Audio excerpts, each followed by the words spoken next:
Hello, MotoAmerica fans. Welcome to this latest edition of Off Track with Carruthers and Bice. I am joined by our communications manager, Paul Carruthers, and we are at Mid-Ohio Sports Car Course in Lexington, Ohio, the Heartland, and it's the final round of the Mission Super Hooligan National Championship powered by Harley-Davidson.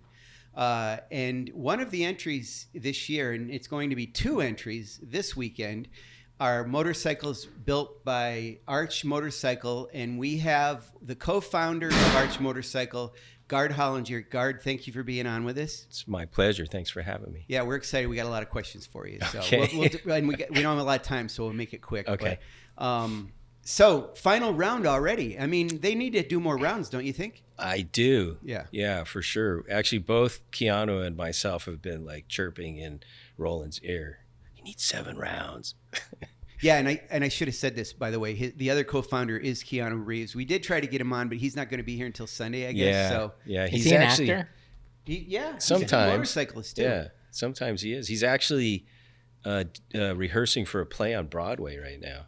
Wow. Has he ever done Broadway? He has not been on Broadway. The last time he did a play, I think, was 25 years ago or something in Canada. He did some Shakespeare. Awesome. And he's doing Waiting for Godot.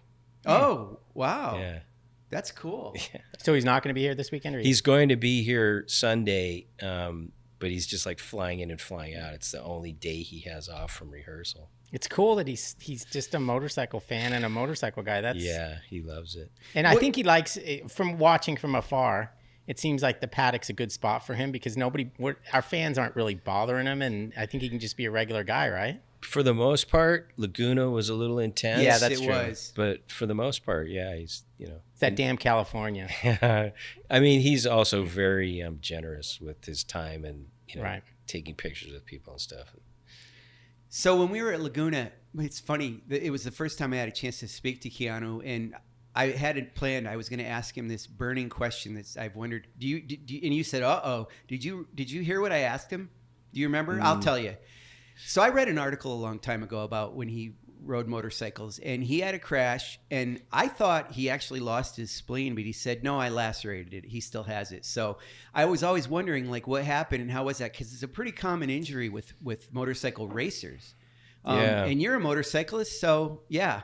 So you were just worrying about his spleen for all these years? Jason Pridmore doesn't have one, so I thought Keanu Reeves Well, didn't either. apparently we don't need it. It's just like an extra organ. Yeah, it pretty much is. Yeah. And it's in a bad spot where if you for a motorcycle. Tell us about you though. Keanu obviously has been riding motorcycles for a long time, has a huge love for it. You obviously do too. Tell us about where your love started and what you're all about with motorcycles. Yeah, so as an 8-year-old, I lived in Los Angeles, in the Hollywood Hills. It was very different then. It was much more sort of wild, and there was a neighborhood kid an older boy who raced motocross, and he had a little Honda 50 that he had modified. And I mean, it had like telescopic forks on it and, motocross bars, and he'd put like a Honda 70 engine and Honda 70 wheels, and it was all hopped up with a straight pipe. He would come home after school every day and get it out and wheelie up and down this street he lived on that was a cul-de-sac. And the house that we lived in was kind of on the hill above it. And I would watch him and just be mesmerized. Yeah. And myself and my brother and some friends were, like riding Stingrays around the neighborhood. This was like pre-BMX. But we had built a little track on an empty lot. And this kid whose name was Rick Palferman came up on this mini bike one day and said, "Hey, can I ride around on your track?" And we said, "Sure." And he spun a couple laps and stopped and said, "Do you want to ride it?" And then it was done. Wow. Then. So 8 years old. Wow, that's so cool. And then I wouldn't shut up about it. So my parents ended up buying me a Taco mini bike. Oh, and those just are went cool. from there. Yeah, those are those steel tube ones, right? Yeah. Purple with like a lawnmower engine, a Briggs & Stratton engine. Pull start. Yeah. Yeah, they're worth some money now. Bring a Trailer sometimes gets them on there, and it's like, wow, that's crazy for a lawnmower engine, but that's cool.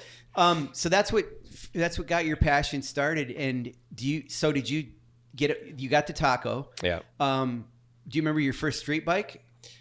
I didn't have a street bike for a very, very, very long time. So I grew up in the dirt and I raced motocross. I raced motocross in the Pacific Northwest mostly until probably my mid-20s. And then I spent a couple years racing jet skis in the IJSBA. Oh, wow. I actually went to Loretta's the first year Wow. that they had it in 1982. And so it just sort of went from there. And of course, when you're a motocross rider and you're young, you kind of think that there's no reason for street bikes, right? Right. So I think I was quite a bit older, probably in my 30s before I got a street bike. But, okay, so, Paul, you're probably going to ask this, but where did it all start with you and Keanu? I'm going to tell you what it was. You were riding your taco around, and then all of a sudden, here comes Keanu, and that's it. Something like that. Sorry, go ahead. No. You tell me. I know, I feel like this story's been told so much, but I'll abbreviate it.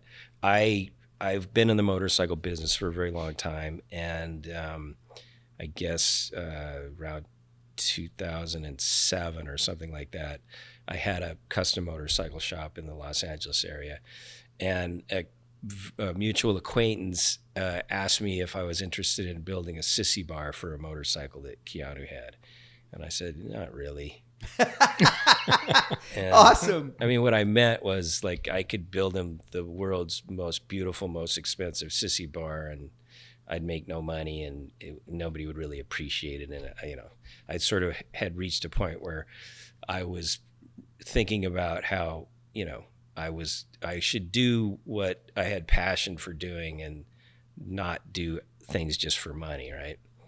And then they said, well, can I bring him to your shop? He'd like to see your shop. I was like, yeah, sure. And he tells the story very much like I met him outside. I wouldn't let him in the shop. And, he's such a good storyteller that he makes it, more dramatic. But anyway, it went from that to, well, what can you do with my motorcycle? Maybe you could build a custom motorcycle with my 05 Dyna. And I did, and the project took a few years. And in the process, we became friendly.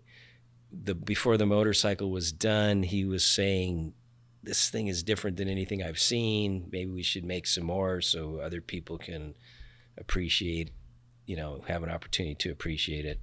And I kept saying, maybe we should just finish this one. And when it was done, then, and we rode it, I sort of agreed that it was unique. And then when he started talking about it again, I spent several months trying to talk him out of it, telling him what a horrible idea it was to be a motorcycle manufacturer. It's not easy. Yeah. I mean, that's crazy that you guys are doing that. I mean.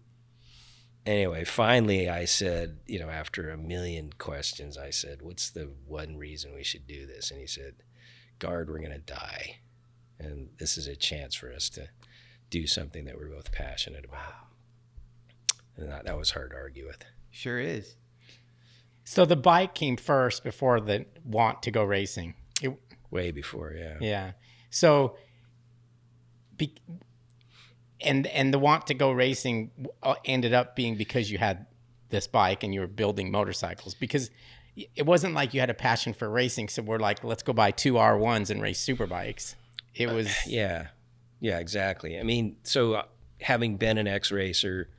Keanu's, been a fan of motorsports and racing and loves motorcycles, and we've done a lot of track days and stuff together.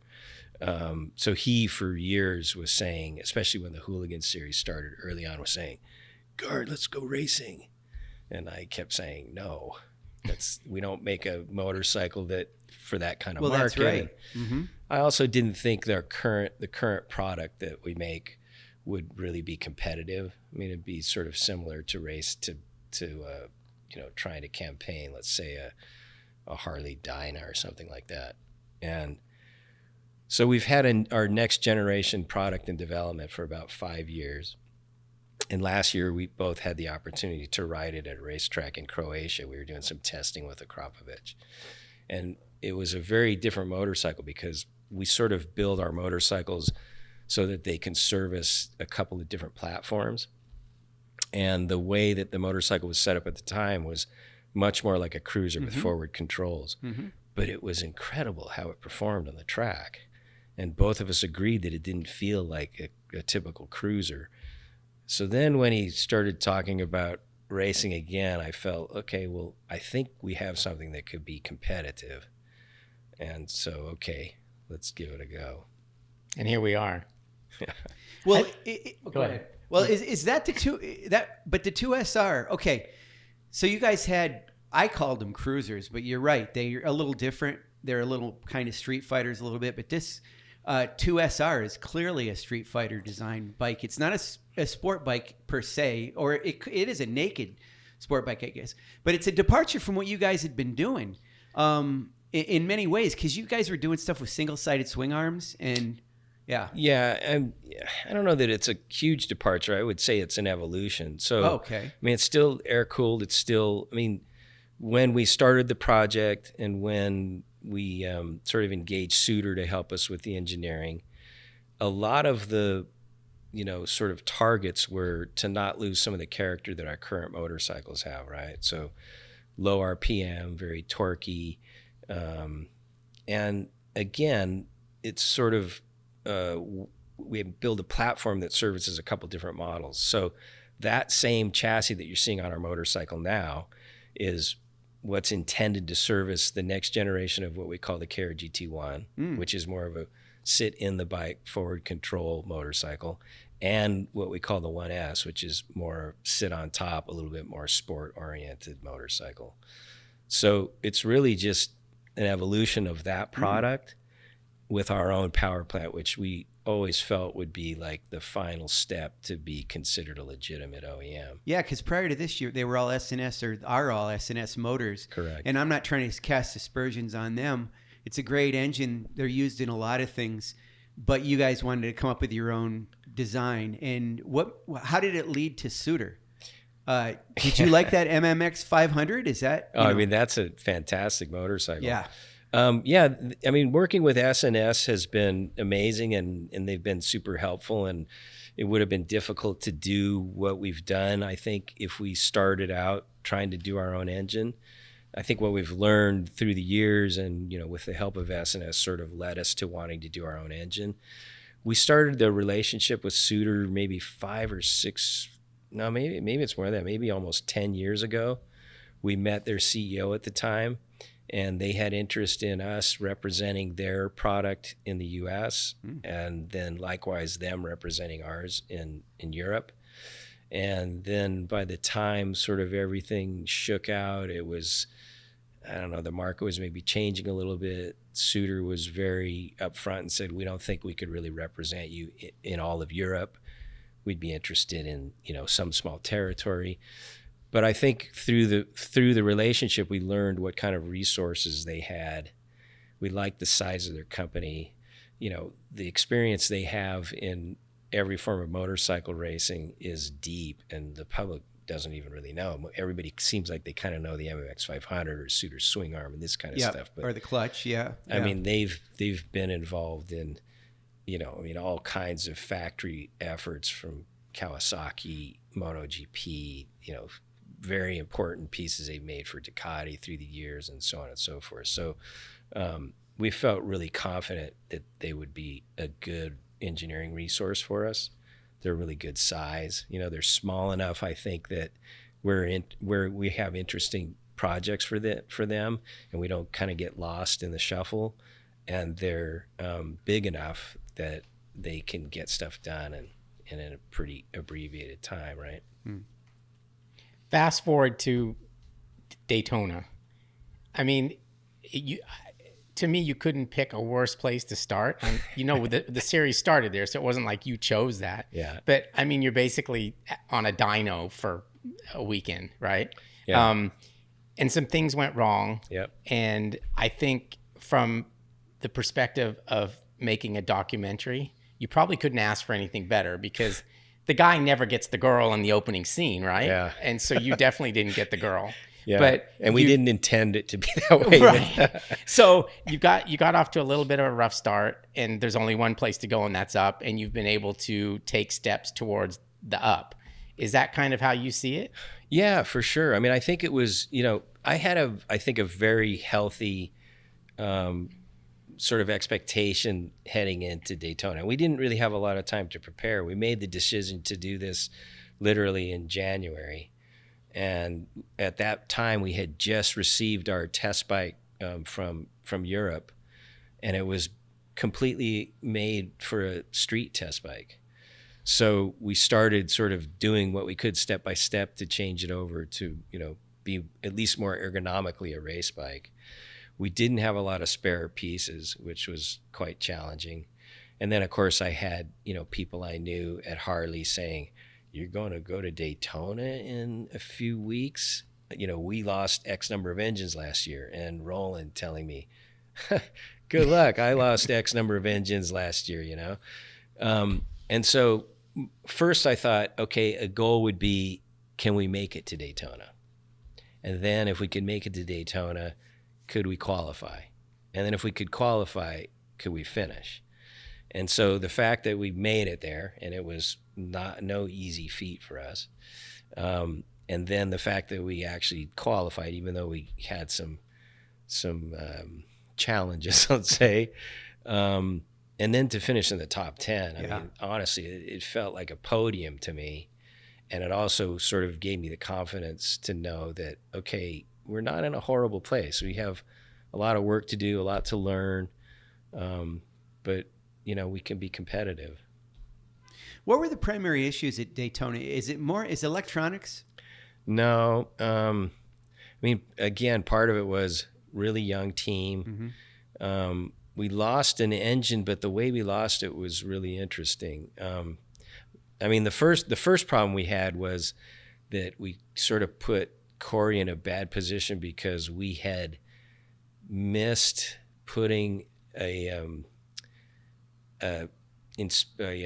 oil level inspection plug, a very small plug that had been put in the transmission trapdoor to check oil level that ended up not being needed.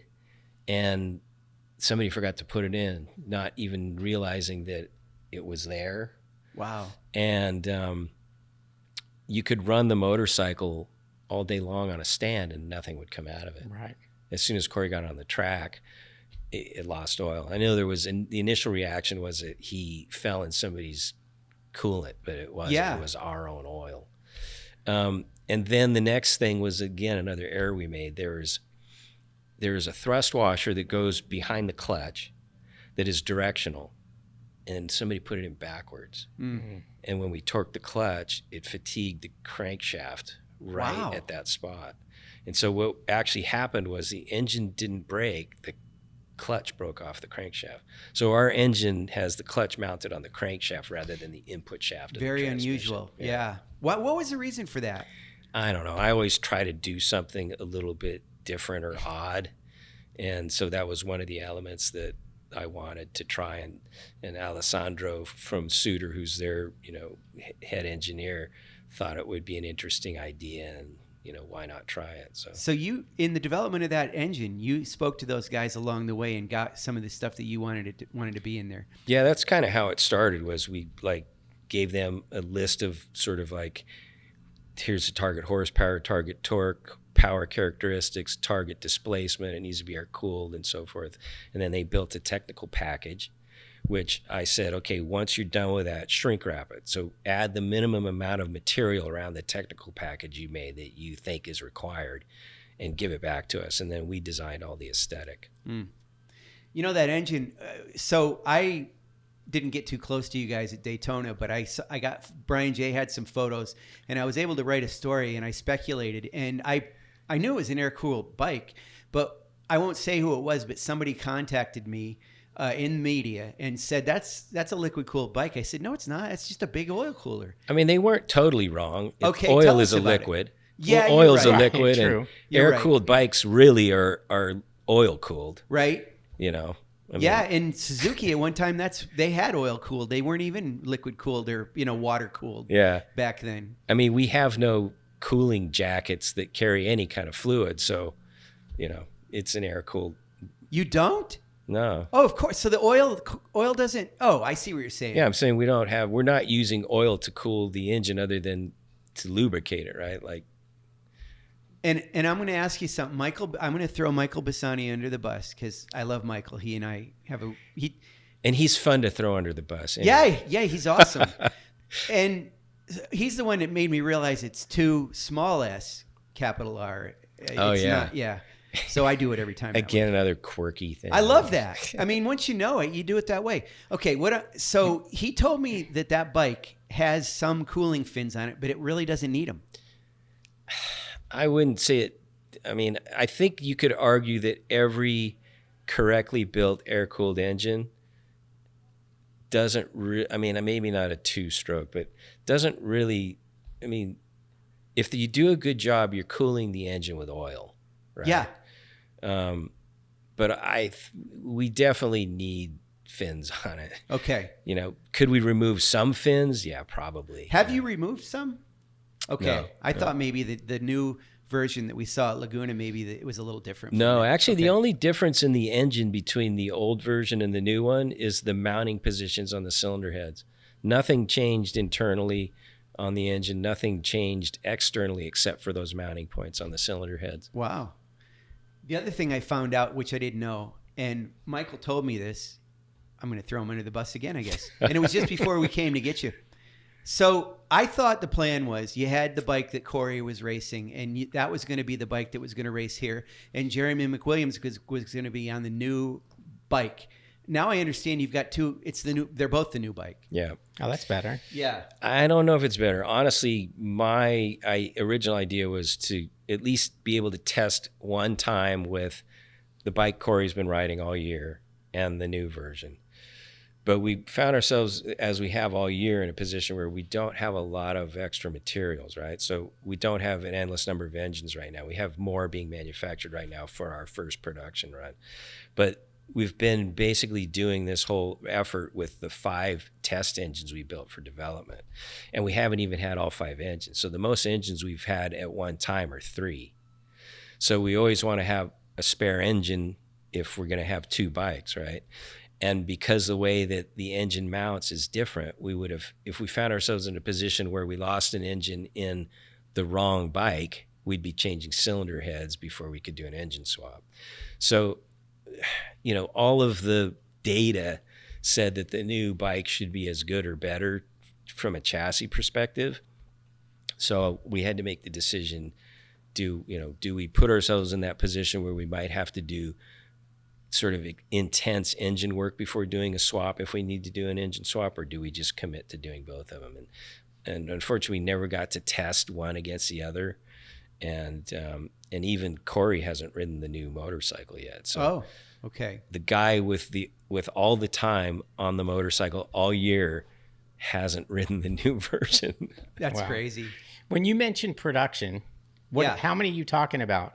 So we're currently manufacturing 150 engines. Oh, wow. And wow. Yeah. That'll get you through Daytona. Yeah, I hope so. I mean, the idea is that it'll service maybe 2 or 3 years worth of our production. Our volume is typically pretty low. Wow. I'm sure you saw the movie Ford versus Ferrari. Yeah. You know, there's so many great things about that movie, but the part where they have the shop and they're building customer cars, and Carol comes in there, and I'm like, oh, they build these, they're bespoke.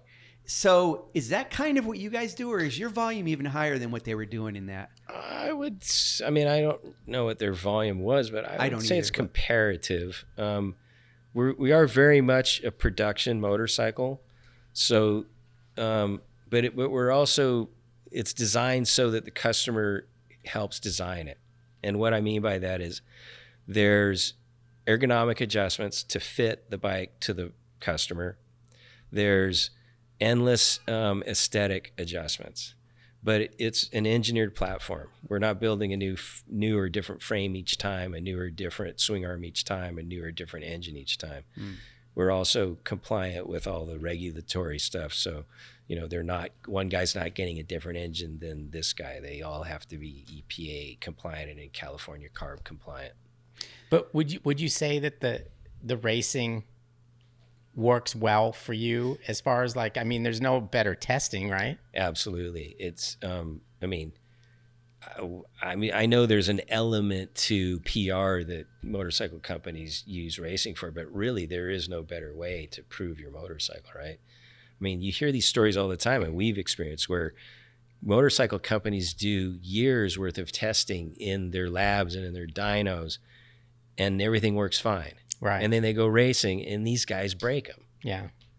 No, it's better to skip that part. Just go right to the Yeah, well, that's kind of what we've done. right to the braking. Yeah. I've got to ask you a couple branding things because I come from the advertising world. Blue and pink. What? It's different. Yeah. So we did a bunch of different colorways when we were going to do this. But, you know, I have a couple designers that work in the company. Early on, it was me doing all of it. And now, you know, fortunately, we have a few more resources. And I just had them do a number of interesting colorways, but all that had a sort of neon color in it so that there would be something flashy that would catch your eye. And every other, in the end, the 5 or so combos that we boiled it down to, one had a lot of yellow in it. And it was like, well, that's kind of been a Rossi thing forever. So. Yes. Right. And then there was another one that I really liked the color combos, but it kind of reminded me of something maybe Grazzini had done. When it came down to it, the only color combo that didn't look familiar to us that we liked was this royal blue and magenta. Magenta, okay. And then you start to explore magenta, and there's a lot of really interesting things about the color magenta. It's an invented color that was only invented like 100 years ago. There's a lot of other really interesting things about it. The way that it supposedly can make humans feel, and it's been used to heal psychological problems. I mean, it's kind of a rabbit hole we went down.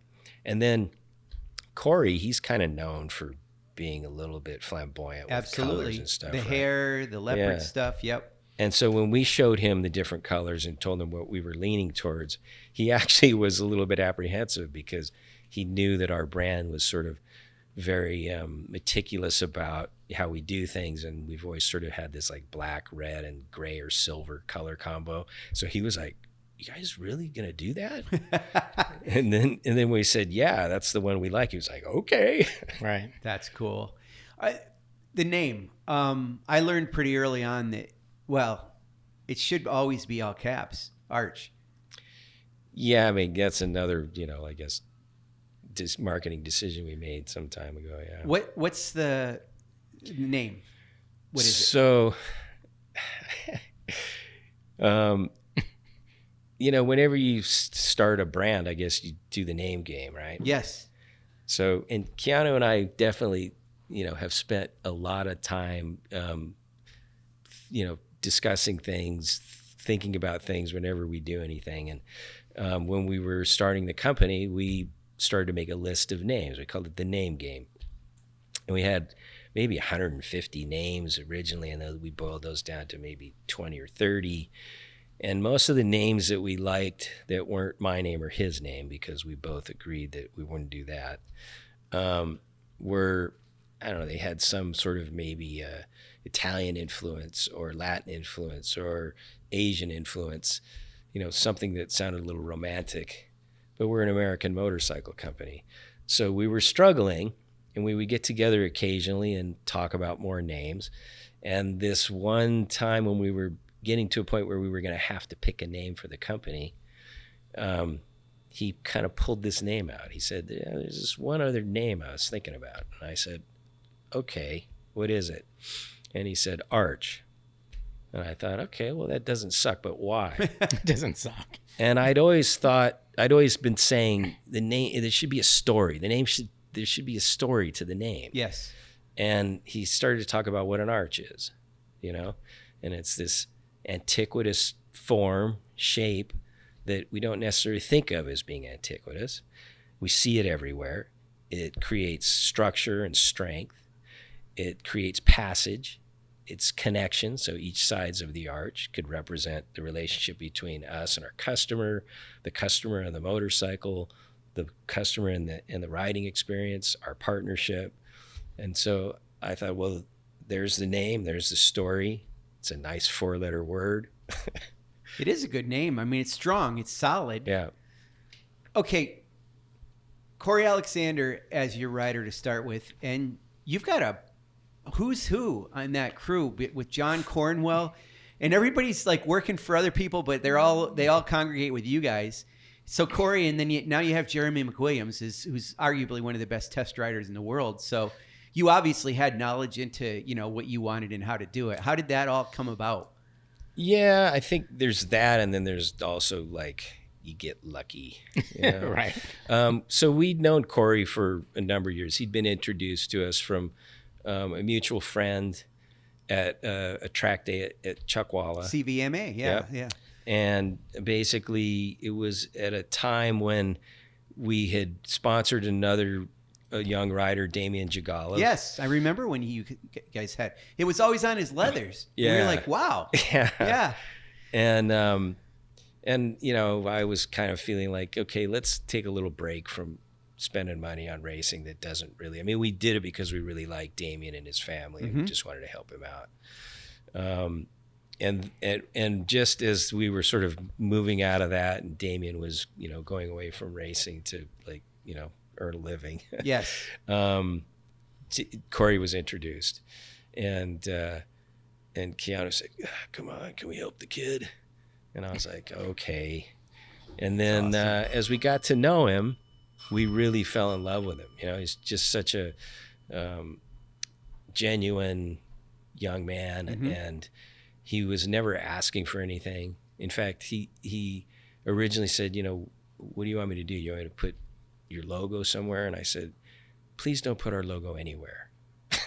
Like, I know it's just going to have more people asking us for sponsorship, and we just want to help you out. We're not looking to do marketing with it or anything. Then he started putting just like what we call the Buddha head logo on his helmet. But we really got to know him and really fell in love with him as a person. And so we'd been helping him for maybe 3 seasons as just a personal sponsor, one of his personal sponsors. And so when we decided to do this, it was just a natural choice.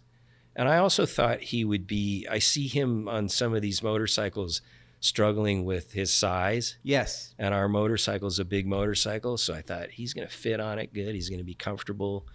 And he's been incredibly helpful, not only with the development of the motorcycle, but the team, because he's run his own teams before. So he's been, I think he's wearing almost as many hats as me in this effort. Yeah, for sure. Okay, then the opposite, not quite opposite, but the Wee Elsterman now. Yeah. Yeah. I mean, ergonomically, we're challenged, right? Jeremy was a friend of a good friend of mine. And he happened to be talking to Jeremy about it and just saying, hey, they might be interested in a second rider. And Jeremy's like, oh, yeah, I'd be up for that. And so we had a talk with him and asked him if he was interested. And to our surprise, he was. Same thing happened with Corn Dog. All these people we did video calls with saying, hey, here's what we're doing. Would you be interested in being involved? And I imagine that there's some outside perception that, we're coming with a big bag of movie star money and buying all this stuff. But we're really treating this very much like all these other race teams. We need sponsors. We have a great sponsor with the guys from the whiskey company and from Defiant Whiskey. Yep. And Motul and all the other people you see on there have been super helpful. And that's really what's making it happen. And that's why you see these guys working in other paddocks because, they're working for peanuts, as many of these guys do, right? Right. Yeah, it's cool that you got so many people that we know and love and have felt that way forever. So, yeah, we feel very fortunate. And it's been, I'm sure, a big part of, it's not that just that we have this amazing motorcycle. We have a really great team, too. Yeah. Yeah, and people don't know what it takes to put a team together like that sometimes. Yeah, that's a lot. Put together a team, make a motorcycle? My gosh, that's insane. When's the first 2SR street bike, if it's going to be called that? We hope either the next one of the 2 models we hope will be delivering in next year in 2026. Probably be towards the end of the year, but that's the goal. Yeah. Plans to be in Super Hooligan next year? I hope so. Okay. Yeah, we want to. Yeah. Yeah. It's going to depend on sponsors again. Yeah. Right. I think Defiant wants to come back, which is really great, and Motul has been super helpful, and we have some other interests. So I hope we can come back. Yeah. Thank you, Gard. I have about 35 more questions, but we'll do it in another time. Okay, we'll do it again. We'll try to get Keanu on, and Yeah. I won't talk about his spleen anymore. I understand it now, so I don't know. It's terrible. But I love the fact that you guys have a passion. You both have a passion. Do you ride together? Yeah. Okay. Yeah. Yeah, Whenever we track days and stuff Yeah, together. and whenever we can, we'll ride on the street. We'll spend a whole day just riding, and we'll have our what do you call it, like the Cardo or something. We'll have our cardos, Yeah. and we'll just like the We'll whole talk to each time. other. Yeah. Do you and he talk a lot? Yeah.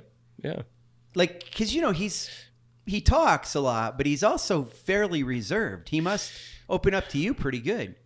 Yeah, I mean, we've been friends now for, I guess, getting close to 20 years. That's cool. And I think, when you know somebody really well and you're comfortable, you're also okay with silence, Yes. right?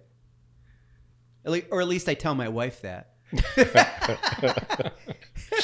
That's called not listening. Yeah, that happens a lot too.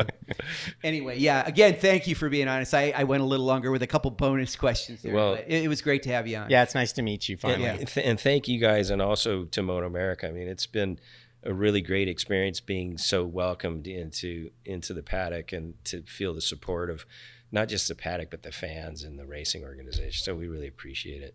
We hope we could do more. Happy to do it with you. Yeah, That's good luck great. this weekend. Yeah. Thank you. Yeah, hopefully 2 bikes is twice the fun. It's going to be great. Everything crossed. Yeah. Well, it's always better than having all your eggs in one basket, right? I mean, Yeah, I mean, obviously from a development standpoint, it's super helpful, right? You learn twice as much. Right. Yes. and you double your chance of success. So. Yeah, there you go. And you double your chance of failure. And we weren't gonna- Yeah, it could go Yeah, either no, way. it was out there floating around. So. Yeah. All right, thank you. All right, Thanks. thanks guys. Bye-bye.